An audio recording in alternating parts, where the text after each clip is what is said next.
12th standard accountancy lesson 1 third sum பார்க்கலாம். From the following details calculate the missing figure. இதில் வந்து miss ஆகிருக்கிறத நம்மளை வந்து கண்டுபிடிக்க சொல்லியிருக்காங்க. என்னென்ன கொடுத்துருக்காங்கன்னா closing capital, drawings, opening capital வந்து நம்ம ஃபைன் பண்ணணும், லாஸ் வந்து கொடுத்துருக்காங்க. இப்போ வந்து நம்ம இதை வச்சு தான் ஃபைன் பண்ண போகிறோம். போன சம்லலாம் வந்து ப்ராஃபிட்டா லாஸா அப்படின்றத ஃபைன் பண்ணோம். இப்போ வந்து நம்ம ஓப்பனிங் கேபிட்டல் கண்டுபிடிக்க போகிறோம். இதான் வந்து இந்த சம்முக்குள்ள format. Statement of profit and loss, particulars rupees. கிவனை வந்து நான் எழுதி வச்சுருக்கேன். Closing capital 80,000, drawings 15,000, additional capital 30,000, opening capital நம்ம கண்டுபிடிக்கணும். லாஸ் வந்து 25,000 கொடுத்துட்டாங்க. ஃபஸ்ட்டு வந்து நம்ம க்ளோசிங் கேபிட்டல் ட்ராயிங்ஸை ஆட் பண்ணணும். ஆட் பண்ணோம்னா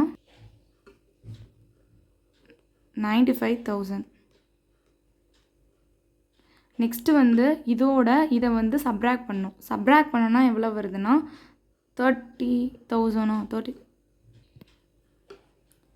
65,000 வருது.